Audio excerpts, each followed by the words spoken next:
यीशु मसीह के मधुर और मीठे नाम में आज दिनांक 14 सितंबर दिन बुधवार को हम आप सब अपन के श्रोताओं का हार्दिक स्वागत करते हैं।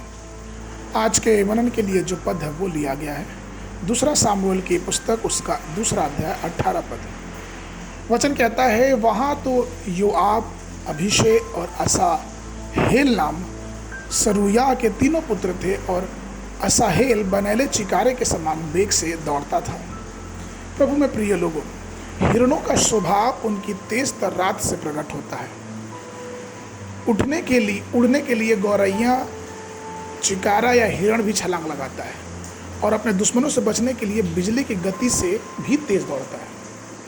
परमेश्वर ने हर प्रकार के जानवर के लिए एक विशिष्ट उपाय बनाया जिससे वो अपने आप को बचा सके। सांडों के पास मजबूत सींग होते हैं जिनसे वो हमला करके अपने दुश्मनों को दूर फेंक देते हैं। हाथी के पास सूंड होता है जिससे अपने दुश्मनों को हमला कर सकते हैं। सांप के पास जहरीले दांत होते हैं, बिच्छू के पास डंक होते हैं। लेकिन हिरन अर्थात मृग को बचने के लिए परमेश्वर ने उनके अंदर फुर्ती दिया है, अर्थात उनको अपने फुर्तीलेपन पे विश्वास करना होता है। आध्यात्मिक जीवन में भी मृग या फिर तेज होना हमारे लिए बहुत ही आवश्यक है। प्रभु के कार्य के लिए हमेशा ही तत्पर रहने की भावना हमारे अंदर होनी चाहिए। भजन संहिता उसके 18 के 10 में वचन कहता है, और वह करूब पर सवार होकर उड़ा, वरन पवन के पंखों पर सवारी करके वेग से उड़ा। प्रभु के कार्यों को उदासीन या बहुत ही ढीले तरीके से करना भी श्रापित होता है। हमें हर एक कार्यों में तेजी रखनी चाहिए क्योंकि जीवन तत्कालीनता का समय होता है। वो सुबह उस घास के समान होता है जो सुबह मैदान में फूलती फलती और शाम को मुरझा जाती है। सबोपदेशक की पुस्तक लिखने वाला 9वें अध्याय 11 पद में लिखता है, फिर मैंने धरती पर देखा कि ना तो दौड़ में वेग दौड़ने वाला और ना युद्ध में सुरवीर जीतते हैं, न बुद्धिमान लोग रोटी पाते, न समझ वाले धन और न प्रवीणों पर अनुग्रह होती है। वे सब संयोग और वश की बात है।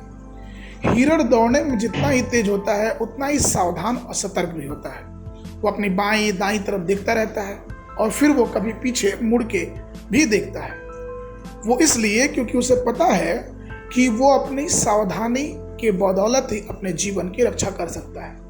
नीति वचन की पुस्तक उसके 6 अध्याय और उसके 5 पद में वचन कहता है, क्या ही धन्य है वो पुरुष जो दुष्टों की युक्ति पे नहीं चलता। नीति वचन 6 के 5 वचन कहता है, और अपने आप को हिरण के समान शिकारी के हाथों से और चिड़ियों के समान चिड़ियामार के हाथों से छुड़ा ले। भजन संहिता 1 और उसका 1-2 में कहता है, क्या ही धन्य वो पुरुष जो दुष्टों की युक्ति पर नहीं चलता और ना पापियों के मार्ग में खड़ा होता और ना ठट्टा करने वालों की मंडली में बैठता है, परंतु वह तो प्रभु की व्यवस्था से प्रसन्न होता और उसकी व्यवस्था पर रात दिन ध्यान करता रहता है। प्रियों, कहने का तात्पर्य यह है कि इस नई सुबह में आइए हम और आप अपने बंधनों से निकल के अपने उस हर एक बहकाने वाले पाप से अपने आप को बचाएं और ईश्वर की बंदगी में दिन प्रतिदिन आगे बढ़ते जाएं, फुर्ती करें, क्योंकि आलसी होना भी एक श्राप का अभिश्राप होता है। इसलिए आइए हम प्रभु के अनुग्रह में दिन प्रतिदिन बढ़ते जाएं और उसके कार्यों में तेजी बनाए रखें। आज के मनन के लिए उत्पत्ति की पुस्तक उसका 39 अध्याय 21 पद। नप्ताली एक छुटी हुई हिरण है, वह सुंदर बातें बोलता है। बाइबल अध्ययन के लिए सुबह के समय नीति वचन उसका 19, 20 और 21। संध्या के समय दूसरा कुरिन्थियों की पुस्तक उसका 7वां अध्याय। परमेश्वर आप सबको आशीष देवे।